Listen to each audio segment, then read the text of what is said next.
જય દ્વારકાધીશ ખેડૂત મિત્રો, આજે આપણે દિયોદર તાલુકાના મોજરૂ નવા ગામે આવ્યા છીએ અને ખેડૂતનું નામ છે રમેશભાઈ. હવે રમેશભાઈ મિત્રો આ ખેતરમાં છે ને ગ્રીન ઇન્ડિયા ખાતરથી જીરું વાવેલું છે. એટલે હવે રમેશભાઈ તમને એ પૂછવાનું છે કે આ જીરું આ ટૂંકમાં ગ્રીન ઇન્ડિયા ખાતર તો તમને આ વર્ષે તમે ઉપયોગ કર્યો છે.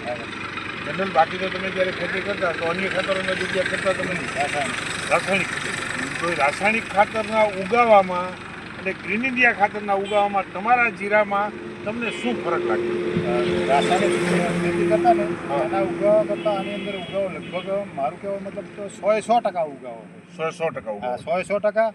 પછી ઉગતા જ ગ્રીનરી સારી છે, બરોબર. રાસાયણિક ખાતરમાં વાપરે તાલે થોડુંક પીળાશ ને આવું હતું, બરોબર. એટલે ઉગાવો જુચ્છાદાર ઉગાવો છે અને ગ્રોથ પણ સારો ધીરો કરી અને 17 દિવસે ઉગીને પણ જીરો દેખાવા મળ્યું. સરસ સરસ. પછી ટૂંકમાં તમે આ તમારી જગ્યા કેટલી છે? જગ્યા લગભગ 2 વીઘા જેવું છે. અને ખાતર તમે કેટલું નાખ્યું? ખાતર 40 કિલો. એટલે તમે ખાતરે પ્રમાણમાં ઓછું નાખ્યું. તમારા અહીંના 24 ગુઠાના વીઘાના પ્રમાણમાં ઓછું તમે ખાતર ઓછું આપ્યું અને છતાંય તમને આટલું સરસ રિઝલ્ટ મળ્યું. હા, સરસ.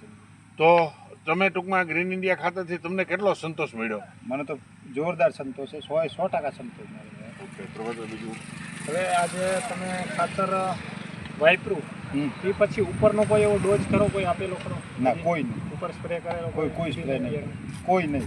પછી બીજા નંબરમાં કોઈ રાસાયણિક ખાતરનો ઉપયોગ ઉપર કોઈ સ્પ્રે રાસાયણિક કરવા કરે કોઈ કર્યો? કોઈ રાસાયણિક ખાતર નથી, ફક્ત ઓનલી ફોર ગ્રીન ઇન્ડિયા ખાતર. ગ્રીન ઇન્ડિયા એક જ નાખી. ખેડૂત મિત્રો, ખાલી ગ્રીન ઇન્ડિયા ખાતર જે 24 ગુઠ્ઠાનો વીઘો છે, છતાં એને આપણે જે 16 ગુઠ્ઠાના વીઘા પ્રમાણે એને ખાતર આપેલું છે, છતાં પણ એને એવું બહુ બેનિફિટ સારું મળ્યું, ઉગાવમાં સારો રિઝલ્ટ મળ્યું છે. અને જે બિયારણ છે આપણે નષ્ટ થાય, તમે વીઘે કેટલું નાખ્યું? 4 કિલો. અરે ટોટલ 4 કિલો. ટોટલ 2 વીઘામાં 4 કિલા, 2 કિલા નાખ્યું ને તમે? વીઘે 2 કિલો. હવે આપણે જે 16 ગુઠ્ઠાનો વીઘો હોય અહીંયા આપણે 2 કિલાનું પ્રમાણ છે આપણે અહીંયા સૌરાષ્ટ્રમાં. તો આ બાજુ જે છે એને 24 ગુઠ્ઠાનો વીઘો છે, છતાં એને 2 કિલા નાખ્યું તો પણ એને સારું થાય છે. અને આપણે અહીંયા શું થાય છે, 2 કિલા નાખી છે 16 વીઘાના ગુઠ્ઠામાં, તોય આપણે ઉત્પાદનમાં ઘાટું જે નીકળતું હોય એવું ઘાટું આને 24 ગુઠ્ઠામાં નીકળ્યું. તો આ ખાતર નાખવાથી તમને એટલો ફાયદો થયો ને કે તમે બિયારણ પણ ઓછું નાખ્યું અને ખાતર પણ ઓછું નાખ્યું ને તમારી જમીનમાં તોય ફળદ્રુપતા તમને નીકળવાનું. હવે ખેડૂત મિત્રો, આ નાખ્યા પછી એને જે મૂળ છે એનો હું તમને દેખાડી દઉં.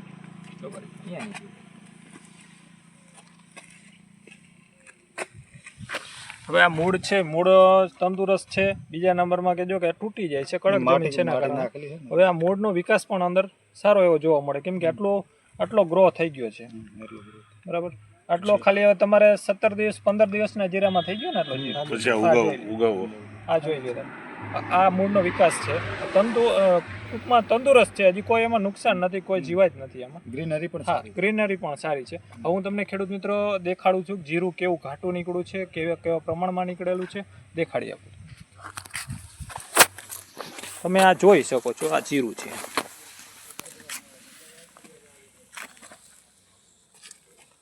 કેમ કે આ જે નાનું જીરું છે એટલે ઉપરથી તમને દેખાડવાથી કોઈ ફાયદો નથી, એટલા માટે તમને અહીં જ દેખાડી દઉં છું. તમે જોઈ શકો છો, આ જીરું છે, 17 દિવસનું જ ખાલી આ જીરું છે, તો પણ એટલો ગ્રો છે. અને અહીંયા ફુવારા સિસ્ટમથી જીરું કરે છે. આપણે અહીંયા બધે કિયારા કરીને કરે છે, પણ અહીંયા ફુવારા સિસ્ટમથી ને છે, કોઈ કિયારાની જરૂરિયાત નથી રહેતી. તમે જોઈ શકો છો, આ બધી ફુવારા સિસ્ટમ ઉપર જ આ બાજુ જીરા વાવેતર કરે છે.